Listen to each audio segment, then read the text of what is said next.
It works?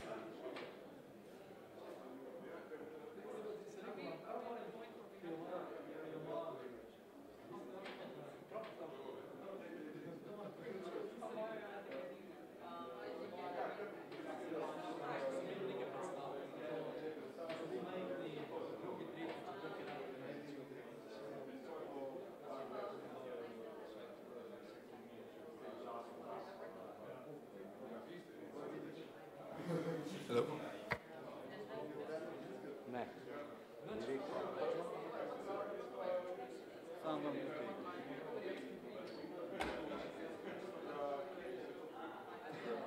Tiste čitav blende, ki mi daje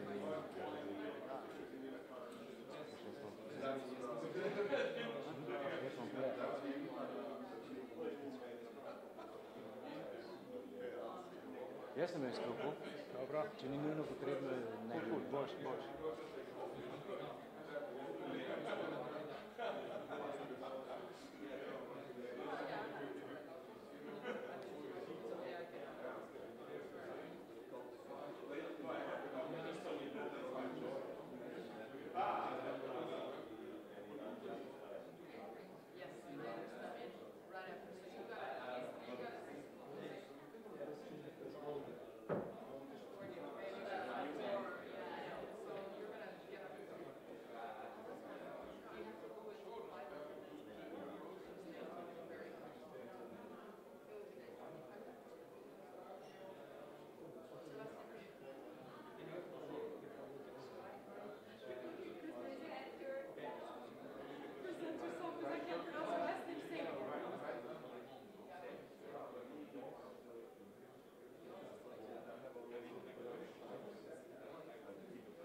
You have to turn it on and turn it off.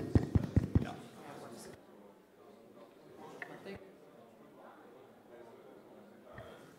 On.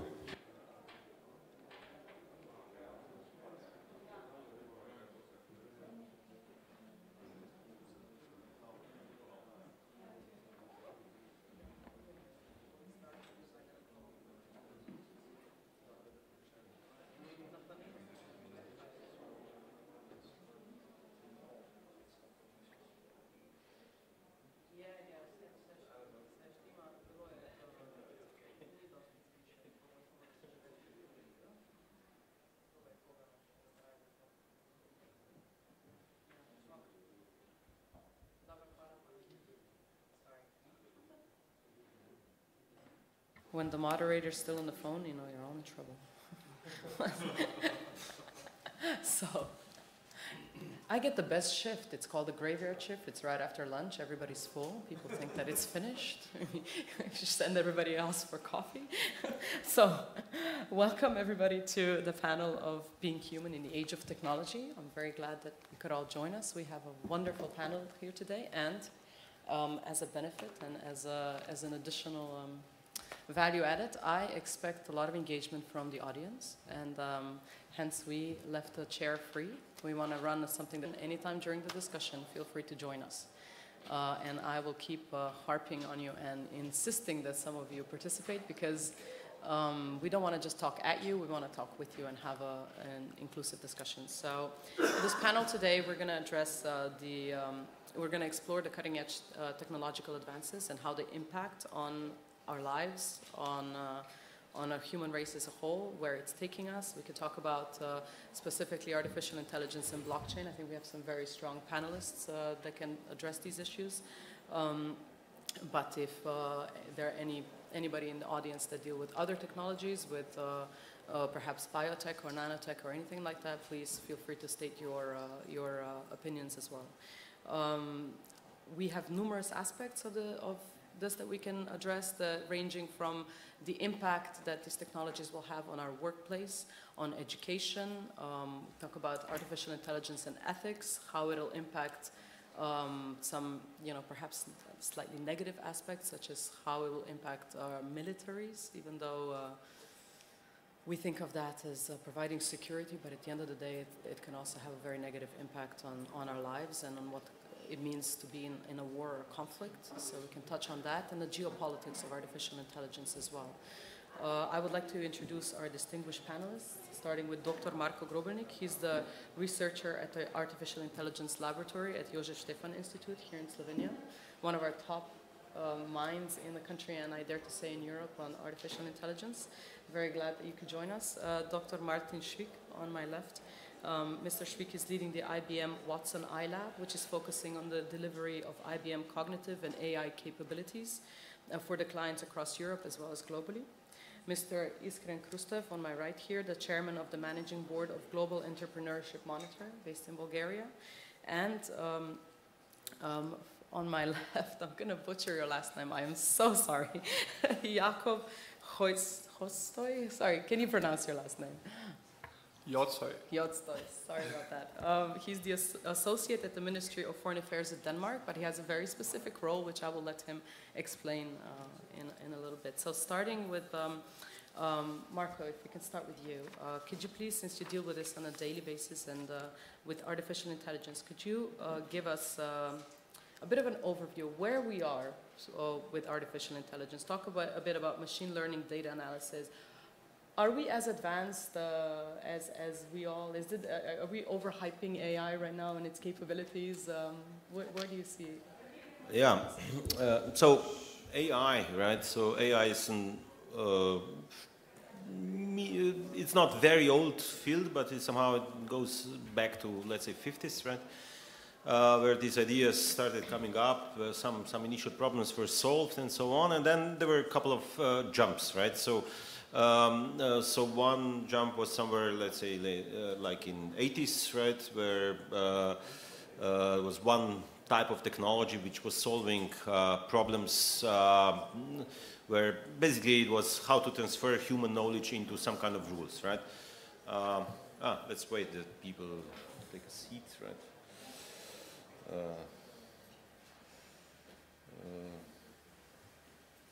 Okay. Let's wait Boris to sit down and then we can start.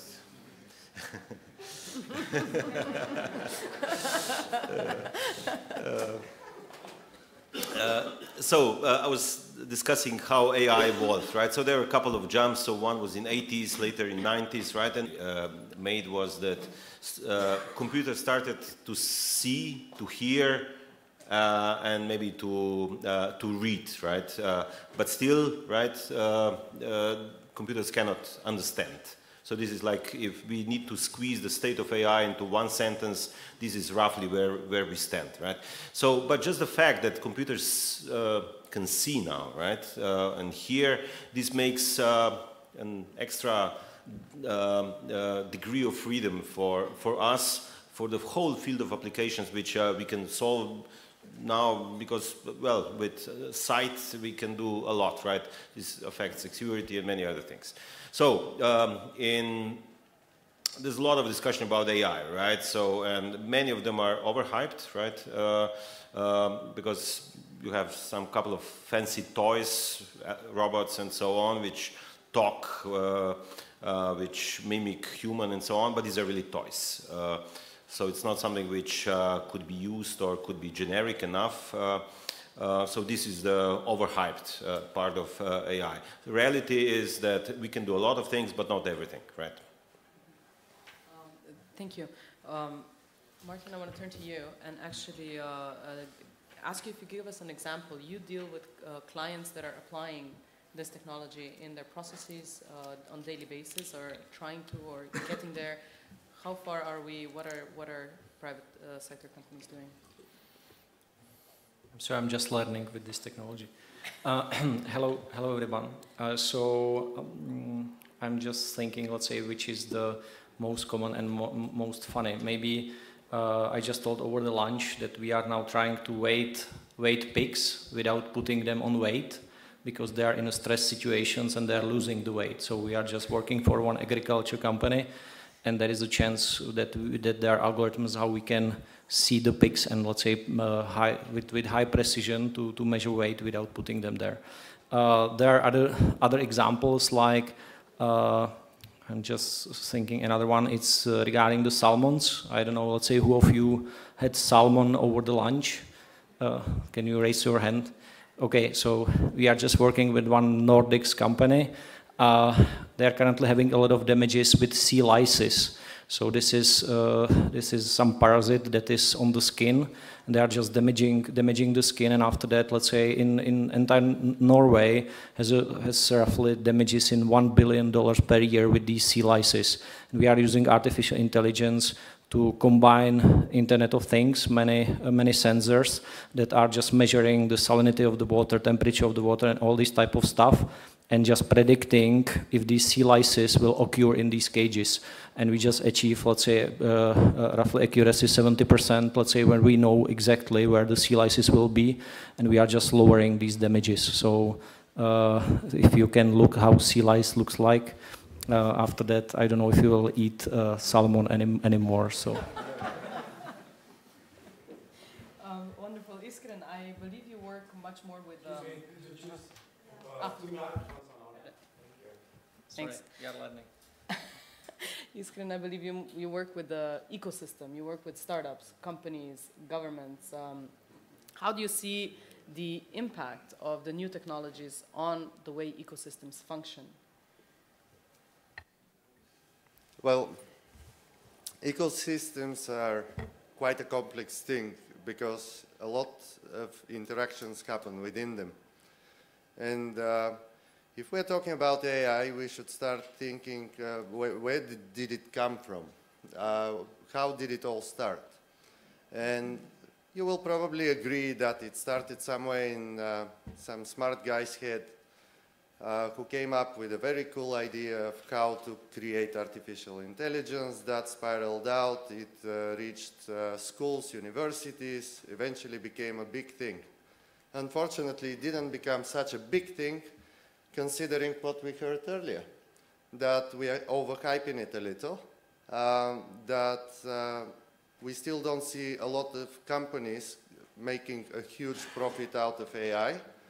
What we see is companies complaining to universities saying, oh, you didn't produce the best people we wanted. Why is that? Well, because technology actually develops much faster than even the company can predict. So they don't know what they want to ask universities to produce. And it's a bit of an unfair game blaming it to the education system. Because personally, the way I see things moving much faster is through the lens of entrepreneurship, not only because I love entrepreneurship, but because of the way we conceptualize entrepreneurship as a process of extraordinary value creation and extraordinary value capture. And that's where I see the role of AI. Ordinary value creation and ordinary value capture we can do of our own. We don't need AI to help us. We don't need AI to make it bigger, faster, or more interesting. However, we do live in the world that we live in, and we need a lot more symbiotic relationships within these ecosystems. When we start with funding providers, whether they're banks, angel investors, and so on, and how they make use of AI, how we challenge education systems to start teaching kids. What do we know about the difference between AI, machine learning, and so on? Because I'm absolutely certain if I pick at least 3 people in this room, you will not be able to differentiate all of them, because none of us was taught what is the difference. And then it comes down to how many data analysts Europe produces. Does any of you know? Last year we had about 1% which was deployed into the business environment, 1% of data scientists.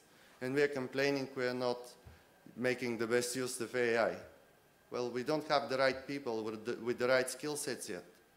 So there's a lot of challenges we can tackle if we openly talk about them.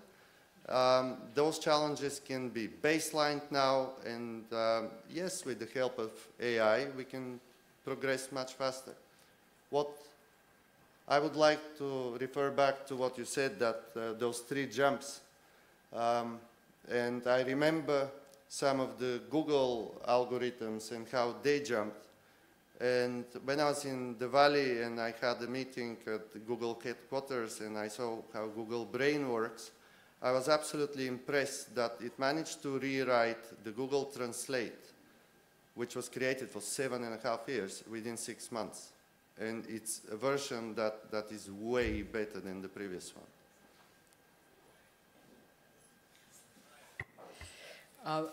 Iskan, thank you. We're going to pick up on a number of these points, but first I want to revert to Jacob.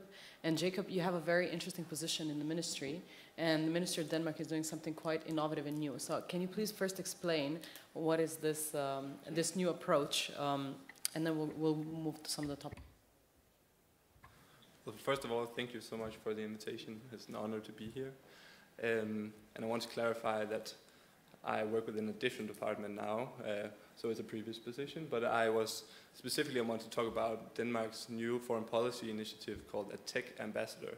And it's basically the product of 3 international trends. The first one being, as many of you already have said also at the other sessions, is that we see a diffusion of power from the west to the east, specifically from the States to China.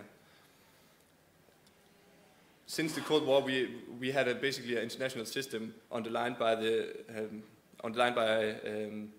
democratic values, but that is under siege right now. And the second trend is that technology is entering the scene. It's going to disrupt almost all aspects of our society, as many of you probably will agree.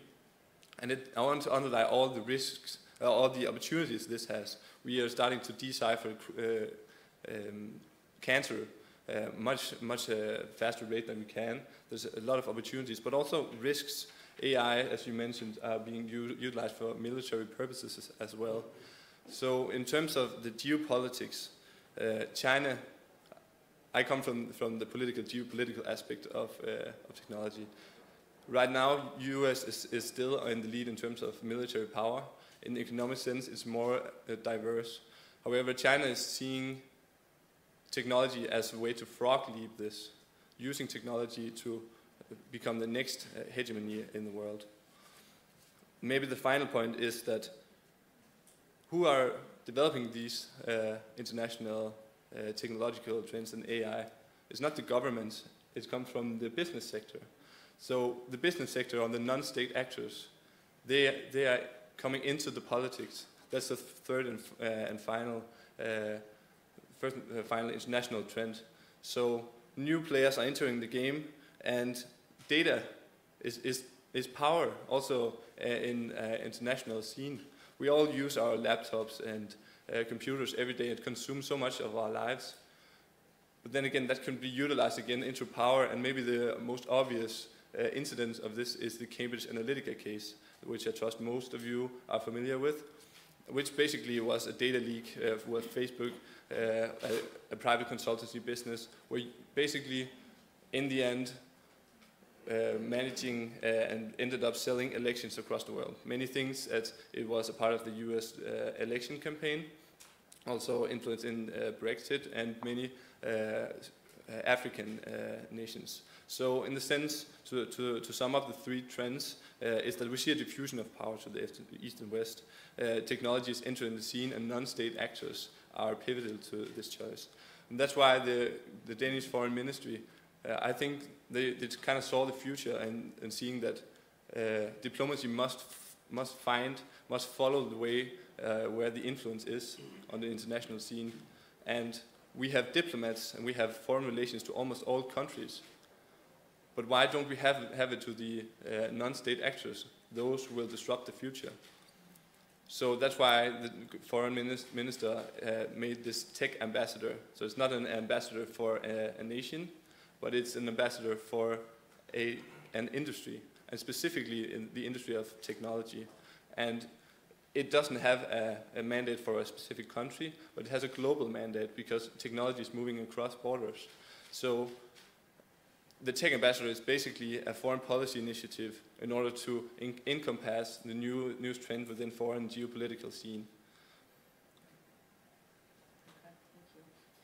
So we have two very interesting issues. One is the geopolitics and society hacking, which I'll come back to in a minute. But first of all, I want to point out the very interesting example, Iskren, you gave in your article that you wrote for the Strategic Times, and that is what would happen if we combine all various technologies we have, like IoT and blockchain and artificial intelligence, and build, for instance, an autonomous car. So just quickly run through how you see the autonomous car, and then I want to come back to Marco and Martin and see, is this something that we can actually do in the next 10 to 20 years? Where do we stand on this? Do we have the technology that can enable us to produce these type of things, and how this will impact on our society? Okay, yeah, let's mesh a few technologies. Let's get an autonomous, not an autonomous, let's get a Tesla, let's get an Uber, let's get some blockchain technology, mesh them together, get something like, what was the Google one, the LiDAR, with the LiDAR thing. You end up with a vehicle which provides a service. It's very autonomous. It comes, picks you up, you pay for it, it charges you, and so on. You pay through your Bitcoin wallet or whatever wallet you've got in crypto. It provides the service and it pays its own taxes. It organizes your insurance. How nice that sound? It sounds amazing. And in my personal opinion, it's not really far to fetch to believe that it's going to happen. For many reasons. If you think about such a vehicle from, let's say you're an environmentalist, and you see an opportunity of people doing carpooling, car sharing, something which lowers pollution, you will become an advocate for such a vehicle. So that may create the demand for it. Like everything, it's all market driven, so things like this will happen when many people need them, or many people present them as an opportunity. And I see such a thing impacting the world in many ways, because if we only assume that this is possible, that means we're entering a very decentralized environment, and that can be even translated into the world of politics. So the reason I say that is because if you have a case which happened outside the world of politics or outside the world of business, but it happened somewhere, it's highly likely it's going to replicate itself in all the other environments. So Marco and Martin, both of you work with these technologies on a daily basis. How likely is it that we're going to have autonomous vehicles driving around in the next 20 years? Is this something that we're going to see our generation or in our lifetime? Yeah. So autonomous vehicles, definitely, right? So now with this stage of technology, in principle, we can do it. We can do this kind of cars already, vehicles.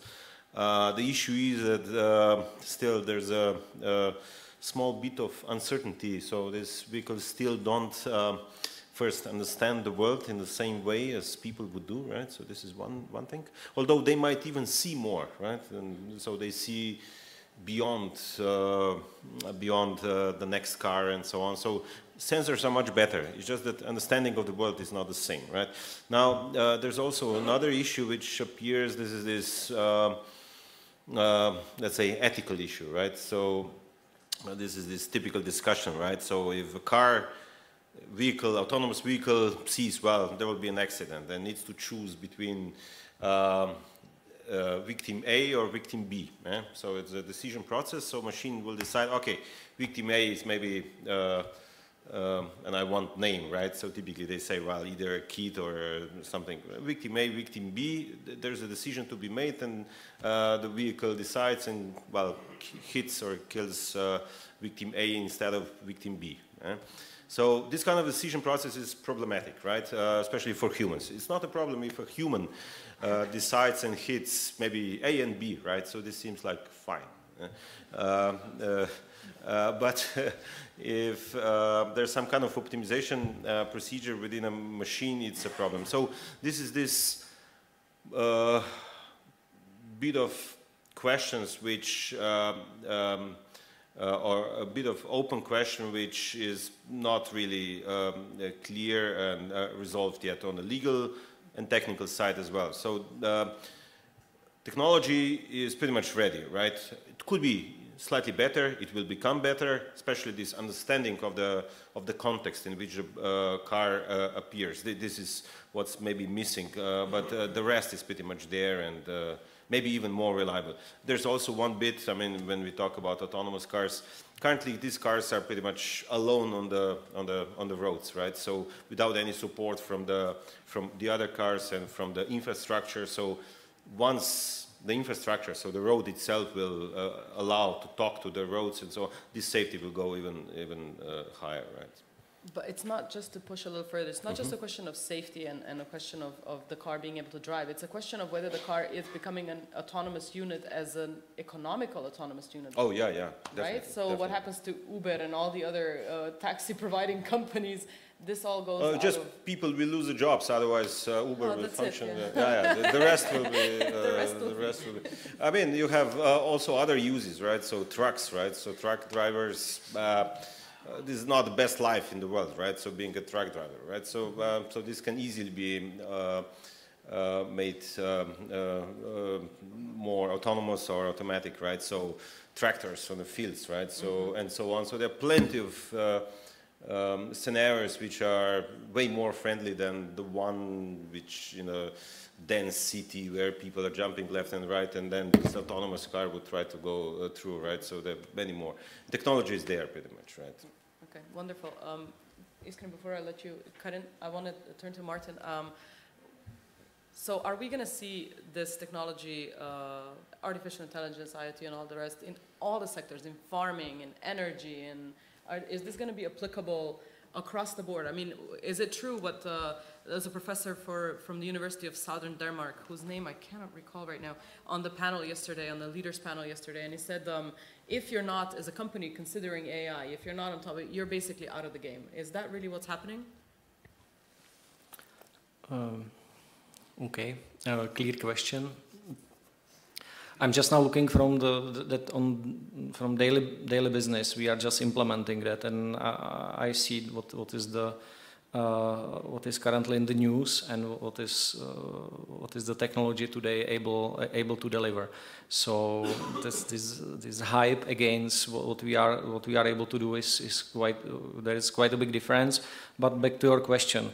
I see currently the use cases in any industry. So we are working on agriculture, so healthcare also. So in all industries, we see many use cases that we can help. I will just give you a recent one. We are just working for one fertility clinic. And if you are, let's say, currently, we were just training neural network to be able to recognize the best embryo, and we in half a year we were able to achieve much higher accuracy than the embryologist. So and with much shorter time to be able to deliver that. But what is currently the biggest problem? Problem is the reasoning. So these technologies, you are able to learn it. What does it mean? But our approach is try to do it as a second opinion. So I hope that always there will be embryologists doing the final decision, and that we will not make machines to make the decision. So still I see the gap, and net I see that in almost any industry that is currently, and there are many use cases. Jacob, before I know you have an intervention. Let's not forget, for the people that joined us a little later, this is an interactive panel discussion. I really do invite you, either raise your hand, come up front. We'd like to invite you into our panel, have a comment, have a question, share your opinion. Mr. Minister is sitting there. I know you have some very strong opinions. You wrote an article for Blizzard DigiTimes last year. Please come and share. Huh? William, I know you're very active as well. I just wanted to highlight like the human dimension of this transition. We, as from the governmental side, must thus ask us, what should we do about the truck driver who has been driving a truck in 40 years? He needs a new job, and that's our responsibility to see that before it really happens. And right now, that takes reskilling. We need to learn them a new skill, a new form of job, so they can go into that. So that puts pressure on our education system right now. It's just not fit for it, because right now we enter the education system from the first 25 years of our lives, and then it basically stops at some point. We are set, but the new technological era is going to change that. It's going to need a way where we develop all across our lives. So there's probably several decades. Some jobs is probably only going to survive a decade, and we need some form of education system to respond to that. So it needs to be agile. Well, just what all we heard. Yeah, AI will take over our jobs, and we all will be jobless. That actually doesn't come without a consequence, though, to the AI. I was just thinking about the economic aspect, and let's say I'm the product of a system which was training me to become what I am. Let's say someone performing a very simple task which has to be repetitive, truck driving, surgeries, or CEOs. When you think about it, nobody is actually insured about it, because when you think about a CEO and how many functions they have, we all just, well, CEOs, we go pitch our ideas, make sure that the company runs. It's really simple. So AI can take it over as well. However, if we assume that I am the product of such a system, whether it's a government, country, union, whatever, that means with the redundancy of my skill set and giving it to an AI, that means that the money this AI can generate can actually contribute to my life being better. And that money I can use to qualify and be something else. That also, however, means that we need a super big cultural change and a mindset change, because it's very hard to accept that you're now redundant, that you're no longer the amazing person you used to be for the past 30 years. And suddenly you have to grow out of it and become something else which could be amazing. Now, I really don't see AI being the biggest issue of people who want to be redundant or unemployed. I actually see it as a solution. I see it as a threat in many other fields. However, the economic aspect actually can be turned into a benefit. That's a great perspective, Marco. Yeah, Nanu, you mentioned this in your article. Are we looking at massive social displacement, or are we looking at an economic benefit? What's your perspective? So it's not the first time that humanity evolves on the side of technology, right? So it's not any differences, let's say, from the times of Industrial Revolution, where, of course, technology made a change, and then it change, of course, disrupts society to some degree, and then society needs to readapt. So I mean, the same thing was, let's say, when internet appeared, right? I mean, you remember, right? Or smartphones, right? And now AI, okay, AI still, I mean, the way how we mention AI now looks like a box of magic, right? It's not. So this is set of algorithms which are pretty much accessible to everybody. So everything is open source and so on. So this is no magic, right? So this is something which you go to a couple of websites and you download and you have it, right? The only difference which it makes, can you use it? Do you understand what these algorithms are doing or not? And these algorithms, let's say, I'm teaching occasionally primary school kids these things. So with a proper storyline, you can teach even 10, 11, 12-year-old kids this technology. This is not something which is unreachable, right? Also the consequences of these algorithms are, okay, sometimes they are quite amazing, right? Even for us scientists, but mostly we see what we can do, right? Now, your question, for sure, this is kind of transformation, and it's not even stopping, right? This transformation is still going on, by the way. And I expect, or I would predict in the next 10 to 15 years, another major jump in the technology, which might be even a little bit more heavy than the one which we just witnessed a few years ago. Now, the fact that people will have to reskill and adapt, and also the educational system will have to adapt to let's say, this new type of know-how, right? Which is not very complicated. It's just teachers don't know it, right? So that's why it's some resistance there. I expect that in the next like 5 to 10 years, the society will adapt, and it will just get new normal, right? This will be new normal. In the same way as, let's say, end of 90s, like internet was getting in a society, and suddenly things which were not possible before were possible, right? So, and so on, right?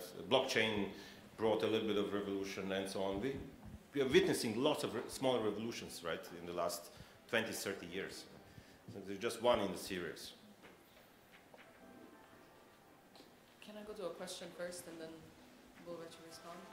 Thank you. Thanks. Is it working? No?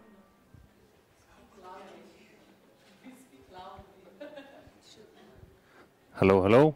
Would you like to join us? You've done this today. Yeah, I've done it already. But I have a question. In a sense of, working, good. In a sense of AI will have also social impact in our societies. And people see that as something mysterious, something even threatening. What should the governments then do in terms of regulating this? I mean, in Estonia, we are right now working on draft law, actually, and giving AI a legal status because of the liability issues. And at the same time, also trying to calm people that that's okay. If something happens, we know what to do. But I would be more curious, especially from the private sector side. What would be your expectations when we have this big leaps in AI still coming to make sure that the people still trust the technology? let's say for the first part of the question, maybe Boris, can you answer what government should do, right? So you were doing this last 4 years. Well, my first question is about AI, and you're expert in that field. As long as I listen about AI and what kind of a status would we give, how they took a job, just one thing to think about it.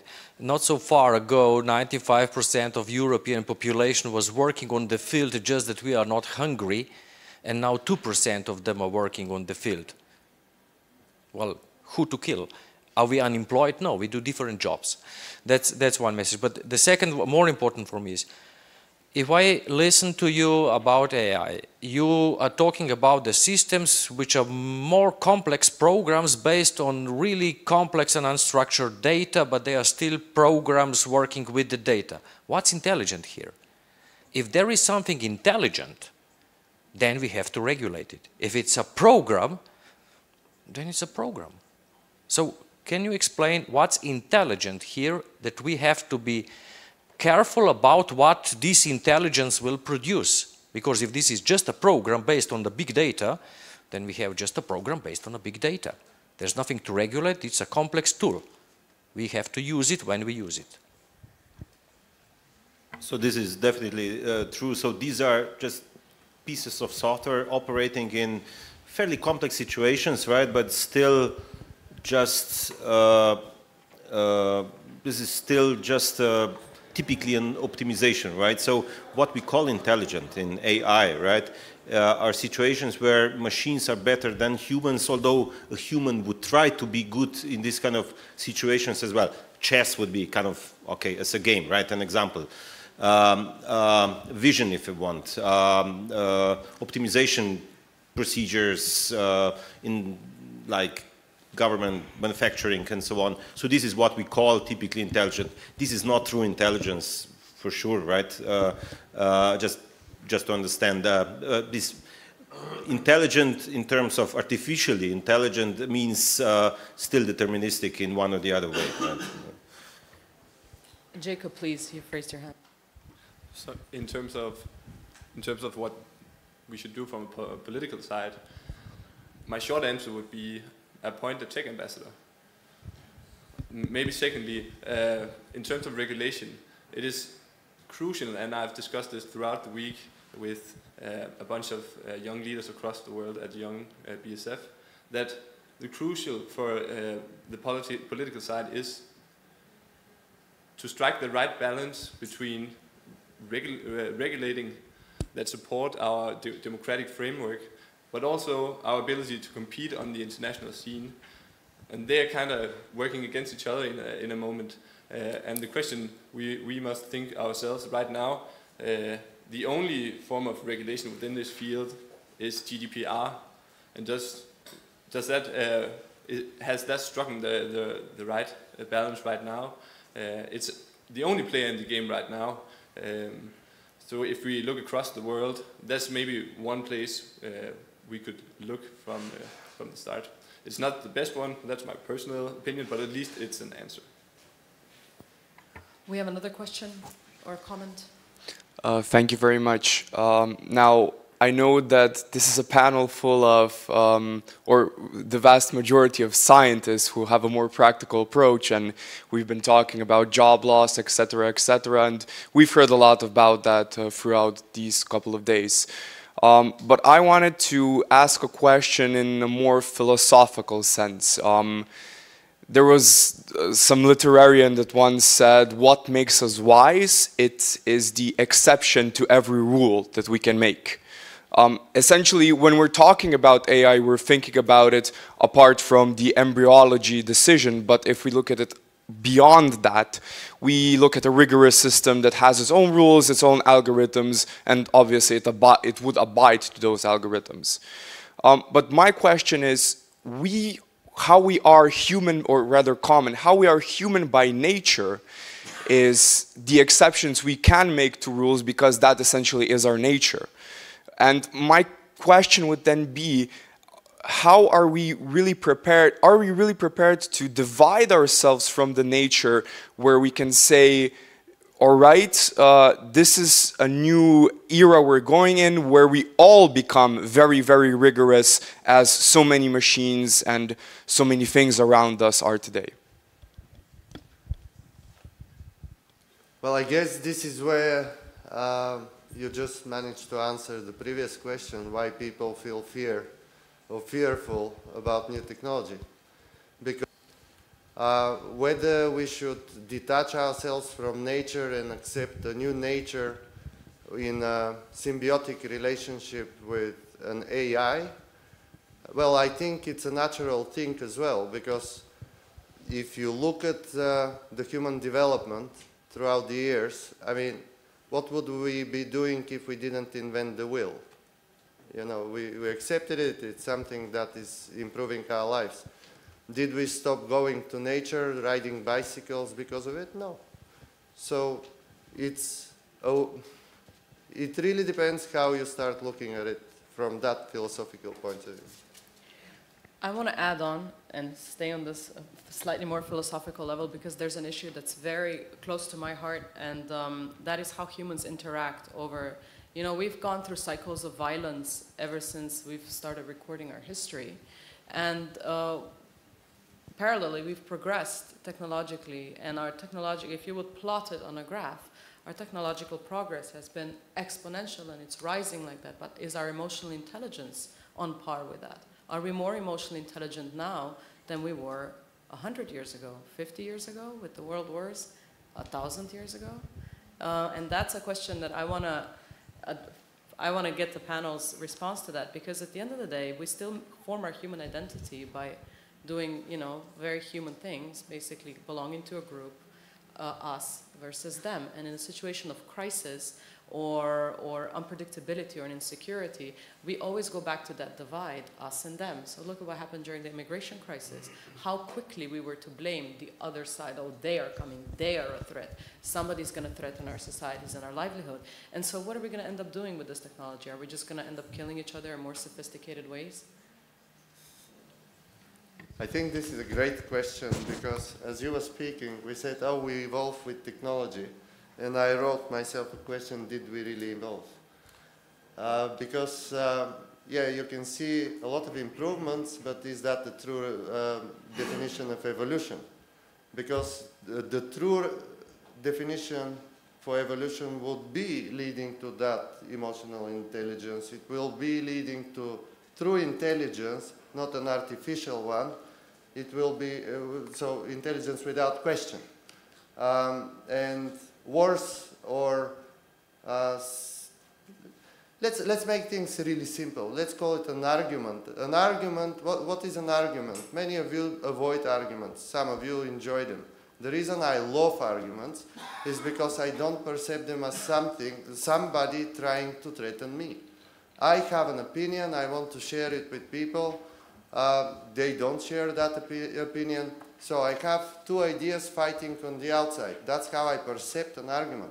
That's why it's highly likely if you argue with me, afterwards we will probably argue about something else. And so these things are really simple. And yes, it gets down to emotional intelligence, which is not taught at schools as well. But at the end of the day, if society doesn't evolve to understand that we are different and there's nothing more beautiful than that, and we don't have to have a group think exercise so we all agree on something, it's highly likely that's when we will start evolving. And this is exactly what I'm afraid of in terms of AI, and if it really becomes the AI of the movies where it can kill everybody. And it makes sense to kill everybody, because humans are flawed. You know, many people are easily corrupt, and AI wouldn't really like that if it has the right set of values installed within it. And then things become deeper, more philosophical, more challenging, not just for governments, but everyone else. I think we have a lot more work as humans first. And just a very practical question, Martin, when you're addressing and dealing with implementing AI, and I know the examples that you name necessarily are not ethically, they don't necessarily have a strong ethical dimension, but do you ever meet this in the private sector? Right now, are these decisions that you have to make when you're implementing this technology? So AI and ethics is one. So I'm just working in IBM, and this is one of the hot topic for, let's say, upcoming year. I suppose that you have seen the implementation, for example, of just face matching algorithms. There were many articles that, let's say, top biggest implementators or just vendors on the market had very bad sample of, let's say, images to recognize, and there were some images missing, specifically black women that were recognized as monkeys. So it was, let's say, there was a big gap in the data that were used to train the neural network.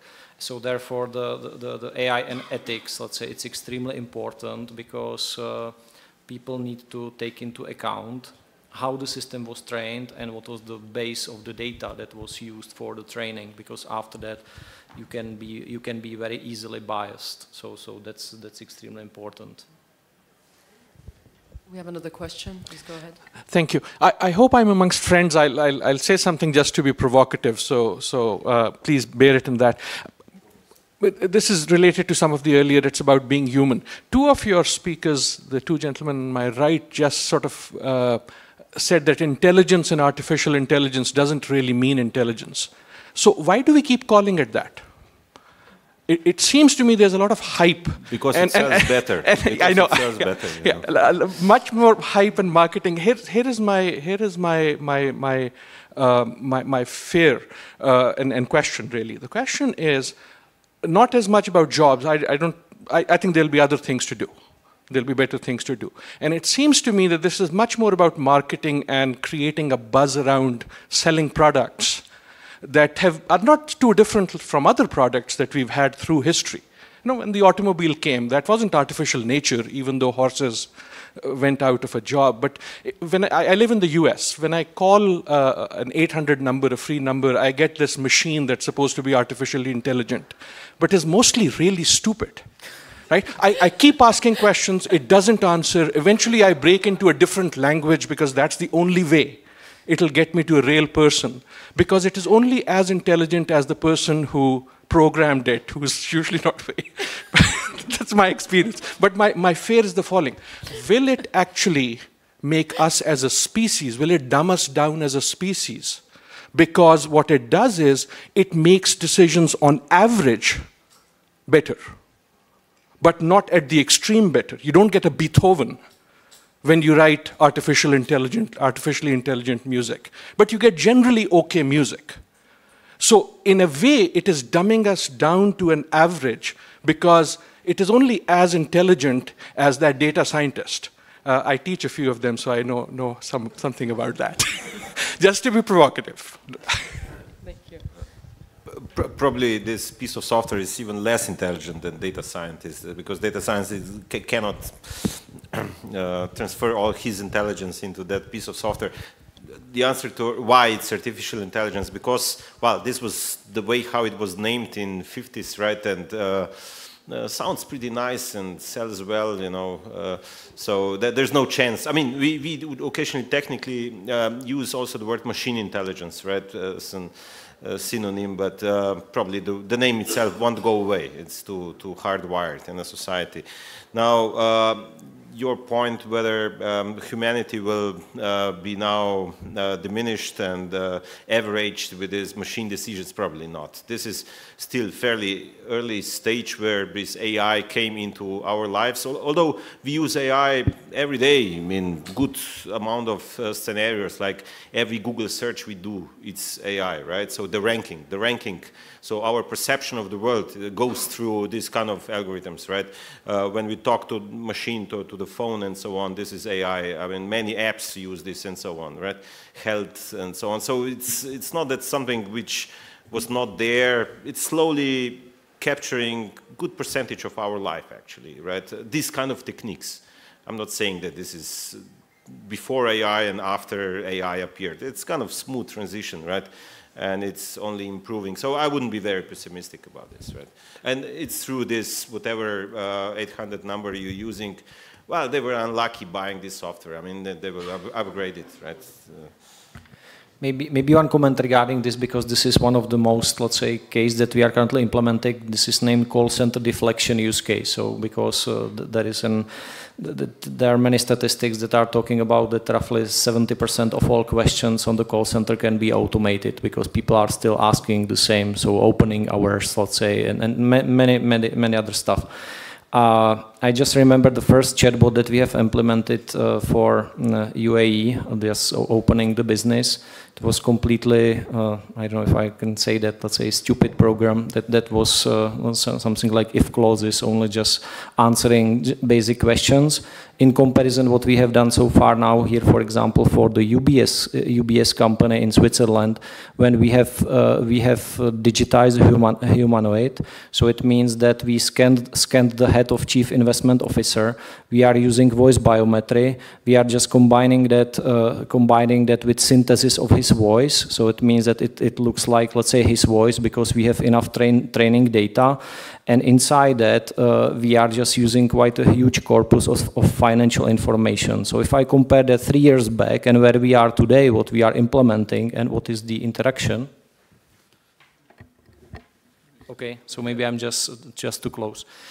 So it's that is a major shift. So I see how, let's say, the evolution. If I compare that, let's say, the same use case that was implemented 3 years ago and that is implemented today, that is a huge difference, where you are just start combining many of these technologies like voice biometry, just using the human interaction via some interface and all this type of stuff. And as well, you start to be contextual. So it means that, let's say, remember that, for example, we are implementing these chatbots that are looking as well to history. So if you called there already 2-3 times, we are just looking what you have interacted in the past, trying to, let's say, shorten the discussion and telling the guy, okay, you are calling for the 3rd time for the same topic. Can I just offer you something different? And here starts the intelligence. So when we start combining many things together. But I understand there are many of these 800 tall numbers that have simple algorithms, but we are moving forward and quite rapidly. If I compare that in 3 years, what has happened in the call center deflection use case. A quick add-on to that. I actually disagree with you. I think the society will be more diverse than ever when AI is encompassing, because it's the most repetitive tasks that is going to overtake beforehand, and that liberates us to encompass other tasks. We might have more opportunities to deep into music as an era. Compared to if AI isn't there. There are already also on like the artistic scene a couple collaboration between like new technology and AI. For instance, I know a guy who makes 100 very well painted oil pictures just using an algorithm, which couldn't be done without it. So it's like the collaboration between AI and more diverse scene of society is really a new pivot in this era. It's not just going to be the average. Well, I'll try to bounce back the question at you, is competition a bad thing? And I'll just leave it there. But when we talk about the definition of artificial and intelligence, the principal notion of artificial intelligence and the definition behind it is that it should be serving humans, delivering things much better, much faster, to the benefit of the human. Which also, as you mentioned it, I started laughing in my mind because I thought, why do we call ice cream and the McDonald's ice cream, why don't we call it the artificial ice cream? Because it's much faster, you know, it serves the purpose, it's exactly the same thing. Now, jokes aside, 5 years ago I was giving an example of where I see AI going. It never reached yet.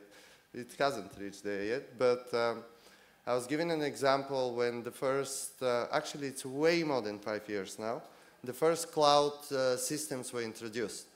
And people were asking where would it lead, do you see AI doing anything with these technologies like cloud-based services?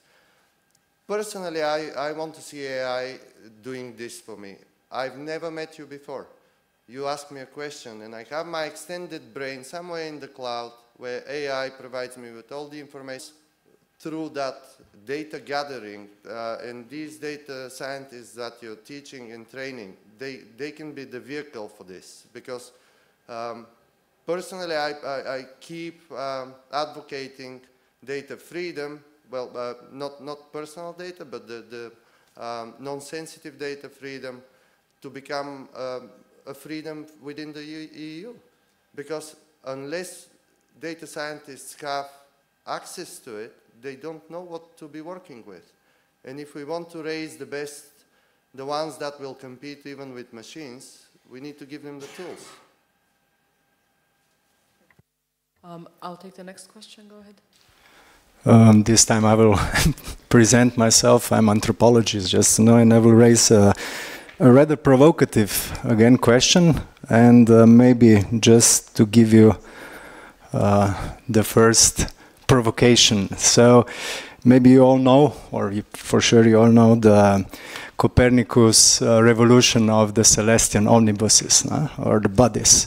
That was presented with preamble to Pope.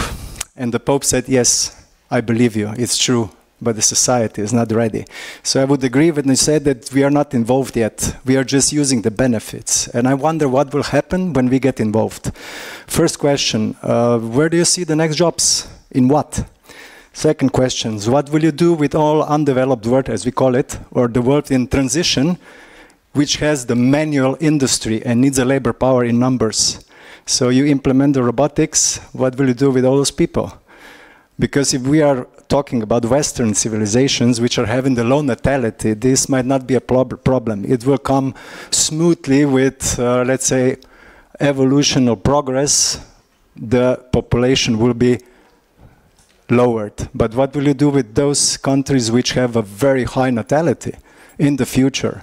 And how long this transition might take? Will it be, passed with revolution or with evolution? Thank you. Hard questions. It's not that anybody would really have good answers to this transition. It's true that, well, these technologies probably will remove many these manual labor type of jobs. Now, transition. Now, these jobs which are done now by humans. So I would guess that probably people will have to, well, reskill or re-educate and start working on slightly more creative type of jobs. So this is probably a statement which is most likely it's true, right? The same we spotted like maybe 100, 150 years ago, right? Some kind of jump in that direction, right? Still, it's good to say that technologies today are not that smart that this transition will happen right away, right? So you asked how long? I would guess maybe 20 years, right? In 20 years' time, probably we will certainly spot already some kind of significant difference. So now, just recently, I got data, global data on a job market and job posting. So I see the past and I see the future to some degree, right? And group of, let's say, researchers, we do now this research, and most likely in a half a year we'll have some kind of answers based on the data, self-reported data from 500 million people, right? What we have, right? So you have many scientific papers on these questions, but none is really doing with proper data. Mostly they're on questionnaires, opinions, and so on. But the situation is a little bit more complex, and it's not really, this is not, so the consequence or the causal effects of these technologies are slightly unpredictable, I would say. I was talking to many people, from OECD to researchers, and nobody really knows, right? Simulations are not very accurate either. So, I mean, numbers are, so there will be like between 20 and 70% job loss. This is effective. I actually suspect it's going to be a very gradual disruption, because disruption is gradual. Disruption actually doesn't happen because somebody invented the Tesla. And then it gets down to the adoption. So if people are not prepared for a better life, they're not going to get a better life. No matter how many times and how you describe it and how you want to impose it on them, they're going to do what they do until they adopt it. So I suspect it's going to be slow. Now, in terms of job loss and what will be the next jobs, well, when I was growing up as a child and I wanted to be an IT, well, that didn't exist actually. I had a computer, I wanted to be in computers. And my parents were saying, but you can be a lawyer, you can have a real job, you can be an accountant, you can be a surgeon, you can be almost anything. What is this thing that you want to be? Now, even they are in IT without even knowing how they transitioned. So, what are the next jobs? Whatever we can come up with. That's why I believe in the entrepreneurial potential, because if you bring value using whatever is around you, you will have a job. Full stop. Thank you. Yeah, so maybe two job roles. One that recently appeared as a new one, and people need to reskill very quickly, and this was virtual assistant tutors, if I can say that like this. And I just recruited 3 people from the University of Economics that had absolutely zero skills of that. And they landed quite quickly, and they are now, let's say, senior virtual assistant, let's say, tutors, if I can say that. And this is a new role that let's say, was just evolved recently. And my dream job that is not currently existing is simplifier. So I'm just almost sure that this will be, let's say, one of the, let's say, best jobs, let's say, in the future. That these complicated, let's say, these simplifiers will have enough power inside the organization to be able to shorten the processes and everything. So it will be definitely a new job that, let's say, I'm just almost sure that will happen. And the last comment to your question, I'm just coming from Czech Republic. We have almost the lowest unemployment rate, let's say, in Europe, and we have 300,000 open jobs that no one can currently, let's say, fill in. So for us, this is the driver that we will do a lot of automation, that we will be able to fill in these gaps. So we don't have a problem with unemployment rate. We are on the opposite side. And therefore, this is the driver. I'm just guessing, let's say, who will be in this domain, and we'll just try to apply it, will have the advantage against the other competition. And in terms of the underdeveloped world, in Africa, it presents a new sector, which is not only agriculture, so it's a new opportunity for African countries to frog leap up to the industrial level of others. So if we see 2 different cases, the first one in Kenya has been great success in Kenya. There's a thriving innovative scene there, and they have really been able to make frog leaps in terms of their living standards. So they are using technology as a different platform for them to catch up with the Western world.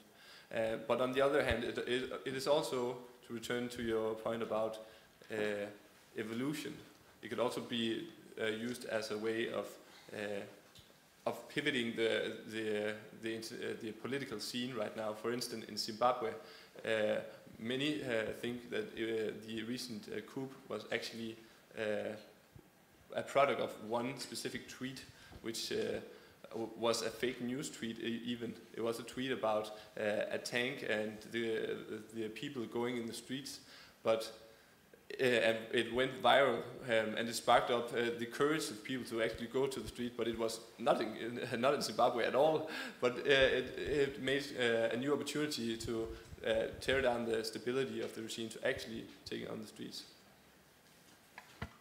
I want to take this opportunity, and we started talking about this, maybe shift course a little bit. I know there's another question, and I'll come to you, I promise.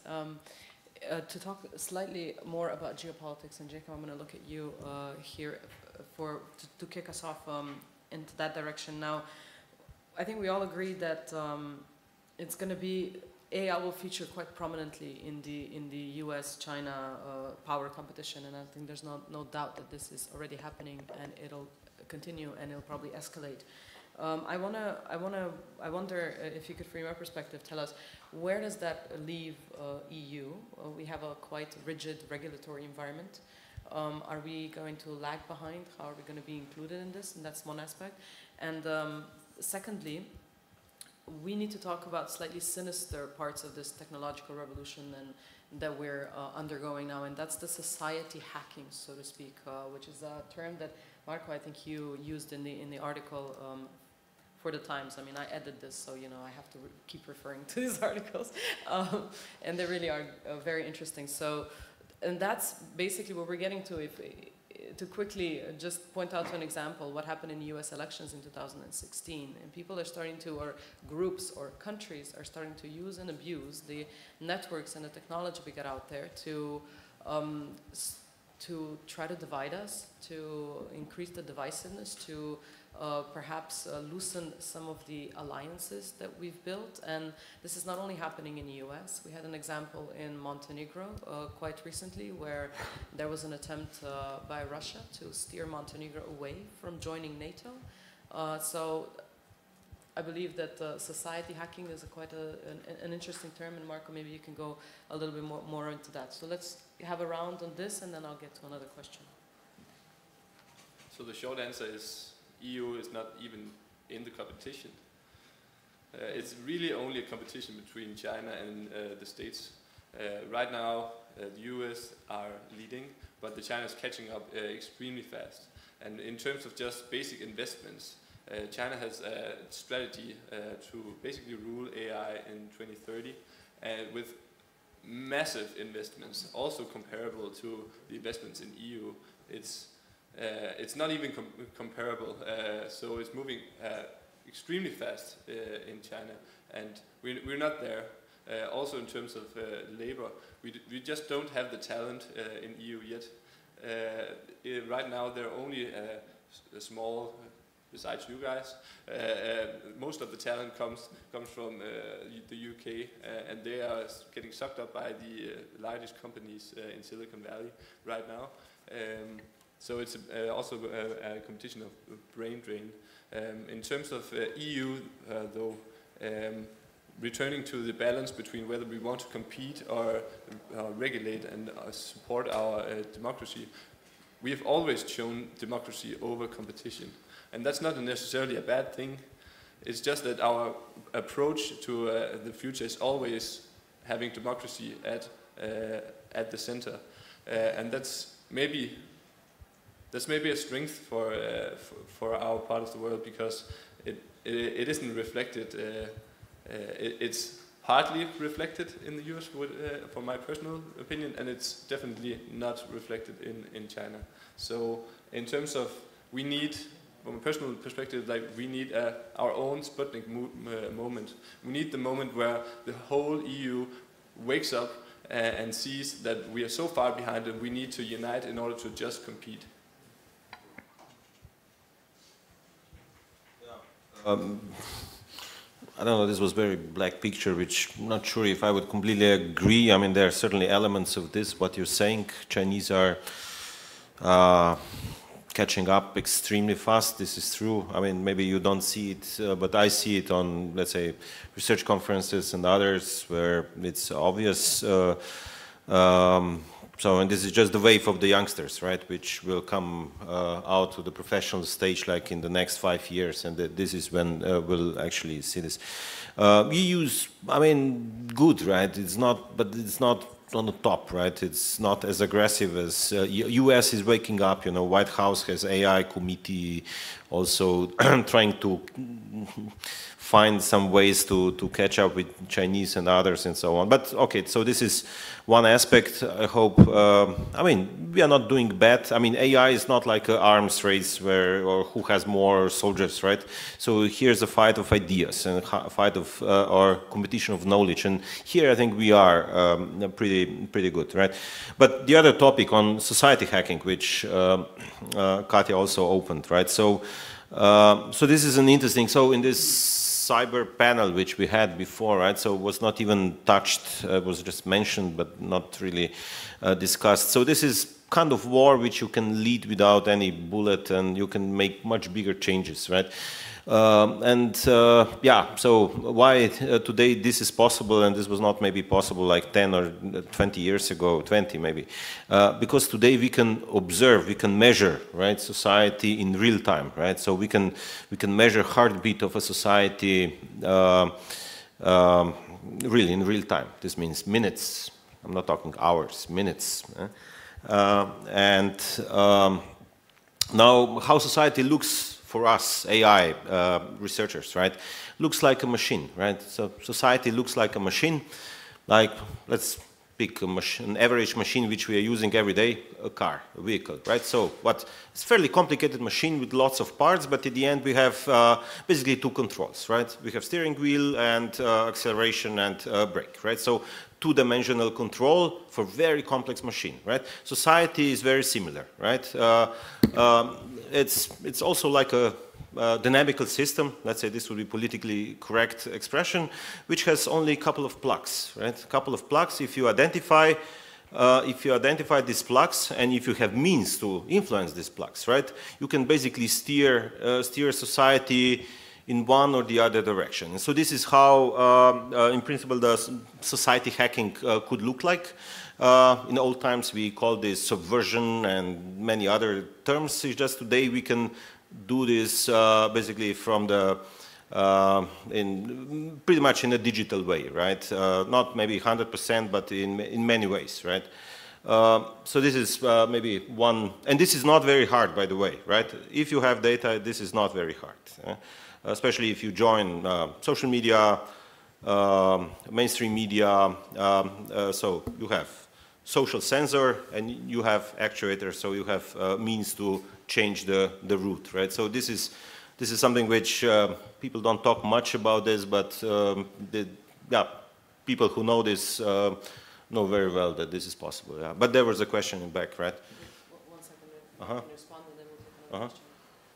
Yeah, so I'm well known that I'm a negative person, but here I will be positive regarding EU, because I see specifically regarding the students, they see that they have big gaps at universities, that there is not enough potentially AI topics, and they are self-learning quite a lot. So this is where I see that they need to change themselves, and they need to invest much more time that whatever is currently, they are just learning at university. And they are coming to us quite prepared, because they are just investing quite a lot of their spare time into that. So this is one thing that even if maybe we don't have the best education system, so still I see, let's say, very good experts.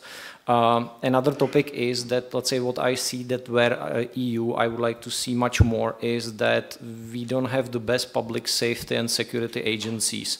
I'm currently working with a couple of them, and I see how, let's say, what old school systems they have, they are not able to detect fake news. They don't know what does it mean. So many of them are not receiving any information from social media, or let's say, so a lot of things that there should be much more investment, that they will be able at least to work with this hacking the society. So this is something that I would like to see much more.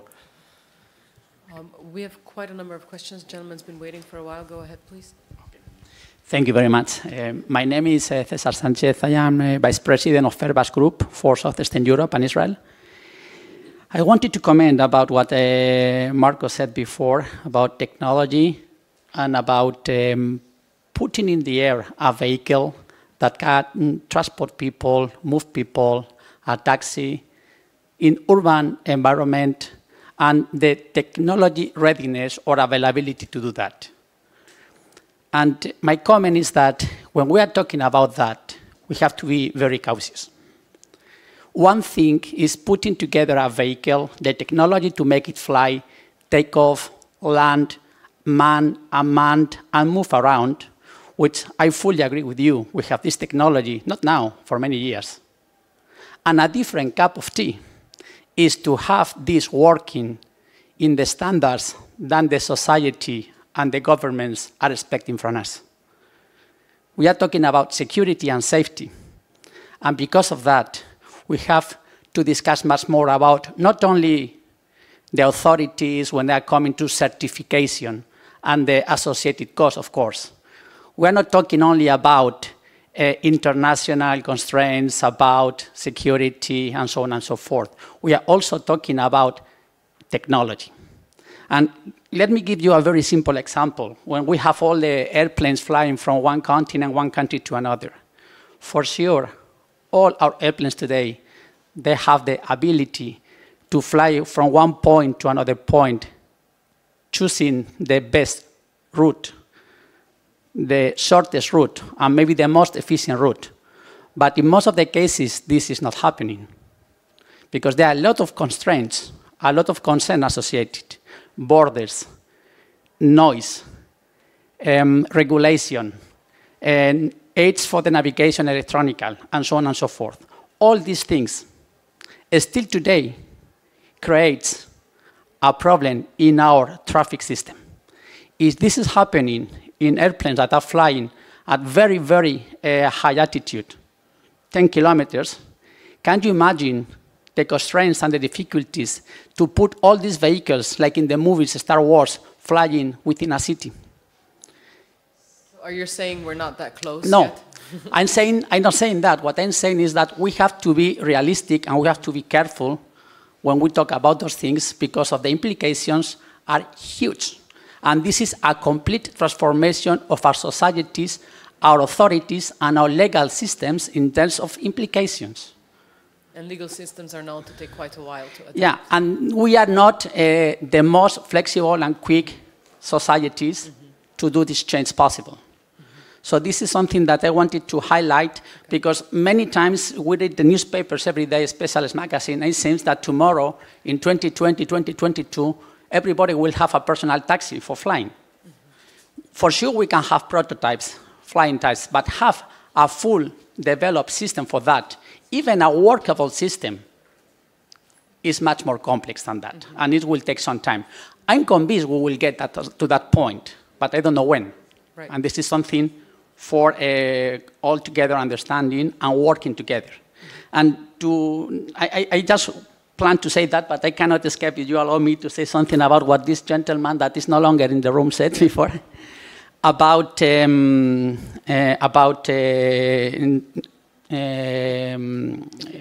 intelligence. I want to take two more questions, and we have to wrap it up. Yeah. Very quick one. Yeah. When he said about artificial intelligence can do good, but maybe not excellent for music, and this is to me a very important topic because I love music. But when we are talking about safety and security, the discussion is even more tougher. And I just wanted to remind in this room, maybe most of you know this case about the Seaman Arkhipov, this officer in a Soviet submarine that during the crisis of the missiles in Cuba refused to execute an order beyond all the protocols, all the orders he had to activate some weapons. For all and every artificial intelligence systems, this could have happened. But in this case, this didn't happen because one guy, one individual, took a decision that was completely out of all the process, all the system, all the protocols. It was a 100% human decision. This is something that seems very philosophical, but is very practical when we come to the survival. And this is something that has, to me, a huge impact in artificial intelligence ambitions when we are talking about what we should do, where we should do, what is information, what is knowledge, what is wisdom. Thank you. Thank you. I'm sure you guys would like to respond, but just I want to take 2 more questions, and then we're going to have to wrap it up, and I'll let you respond. Will, I know you're holding the microphone. Go ahead. Hello, I'm Will. So we were talking about society hacking. So society hacking and diversion, these are bad. So society hacking, that's what they do in China. They don't do 1, 2, 3. So society hacking and diversion, these are bad. How are these in any way different than lobbying and the normal democratic process? Okay, fair enough. There's a gentleman in the back. Can we just take that question, and then I have to close it because we have to wrap up. So I was hoping to return to the theme of humans in the age of technology, and maybe this helps to wrap it up. Who gets to set the values for this new technology, the up-and-coming technology? And perhaps more importantly, how do you ensure that it is fit for purpose on an ongoing basis? How do you review it once it's out in the wild? And to make it a little bit more fun, okay, IBM had asked the practitioners for the social engagement. IBM defined the rules of engagement on social media by allowing the staff to set the rules. It's defined and it's shared. That's quite nice. It's innovative. But what about asking the people? I'd use the example, I'm a British European, right? Ask the people. Yeah, that's what they did. British Brexit referendum. Now, Google had the do no evil. Well, what about that, right? So who gets to set these values in the new ages to come, and how do you make sure they're still fit for purpose over time, once released into the wild? Thank you. These are all wonderful questions. Who would like to address any? I can make brief, quick, okay. 3 answers, right? So I completely agree with you, right? So probably AI wouldn't save human crisis, but would drive it to the disaster, right? Because it's a just mechanical device at the end, right? So no question. Discussing about these autonomous cars, I completely agree. We are close, but not there yet, but fairly close. But there are scenarios beyond this, like agriculture, many others, right? So I expect this will kind of evolve. But everything what you said, I think I can just agree, right? Your question about lobbying, right? What's the difference? Lobbying typically, this is one trial to answer your question, right? So lobbying is typically an isolated means which you try to achieve, right? So what you can, this society hacking is basically you can manipulate the whole system, which is way beyond what lobbyists and set of individuals can really do. I mean, if you have a lobbyist really on the top, maybe the person can do, but person cannot capture microsignals from every single individual, which is basically we can do today, right? Across all the layers of society up to the top, right? And we can almost play with this kind of social systems, like we can divide them, we can join them back, you know, we can play with these kind of things, right? So it's not, so this is what human just cannot do, because it's too much data, too fast, and reactions need to be proper. So this is the difference, right? It's lobbying plus plus. So this is what how I would define the social society hacking. And now the third question: who's defining values? Nobody really. I mean, it's if you go to, let's say, research conferences for AI, right? So there are several of them which are really prominent ones, and the whole long tail of the events. So it's a competition who can do more, right? I mean, without thinking what are the consequences, right? So this is how it looks like in the wild, right? And then, okay, you have this kind of regulation for IBM or Google or others, how to behave on social media, but just for their employees from while they are in the company. Otherwise, they can do whatever they want, right? So I'm not sure if there's much, right? There's a discussion about ethics, AI and ethics and so on, but this is more like preliminary, right? It's not, I wouldn't call it any kind of value formation, right? This is how I see it. Okay, yeah. 3 answers. Excellent. Jacob, I know you wanted to. So is the interference in US election, is that a democratic process? So what's your opinion? Obviously, it's not a democratic process, but returning to the questions, the first was one between you. AI always needs to have a human-centered approach. It always needs to be the collaboration between humans and technology. And I would maybe challenge you by saying that in that specific case, there's probably just as many cases where people, by mistake, a human mistake has dropped a bomb or someone else. An AI can maybe help in that regard. So it goes both ways, I guess.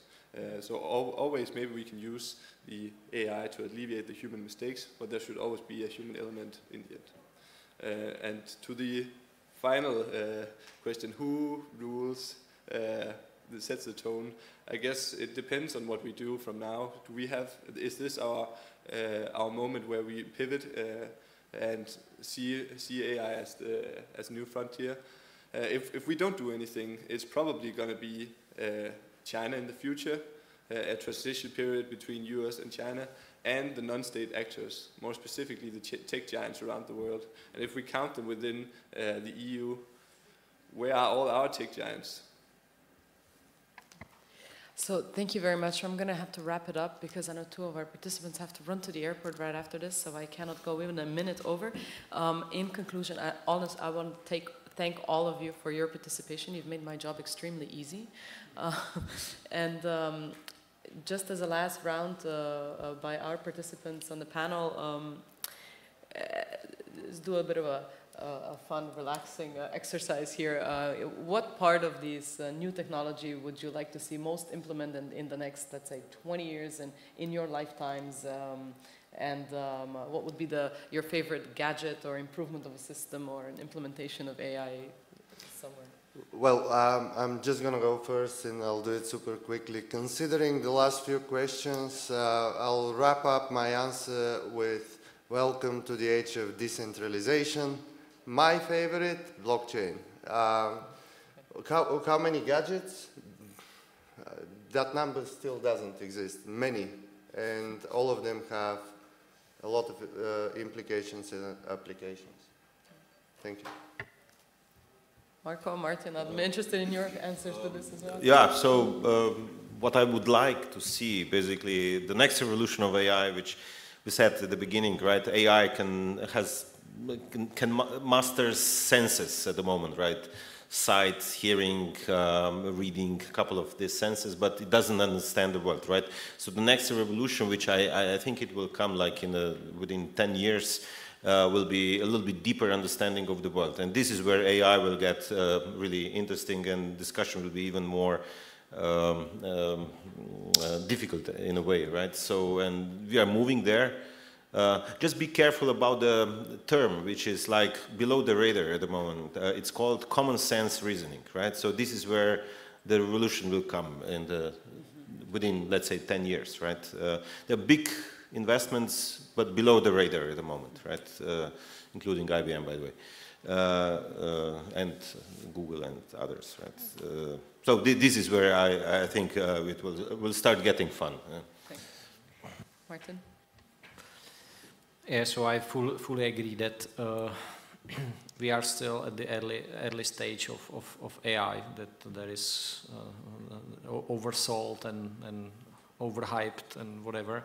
So definitely if there is a chance to move into the reasoning so that there will be much more deeper understanding and let's say application of that. So whatever we see now are small applications, and I would like to see that it will be much more combined, as it has been said. So we will have for example, much better augmented reality. So virtual assistants that will be able to understand, let's say, all your speech, and will be able to do a lot of tasks automatically instead of human.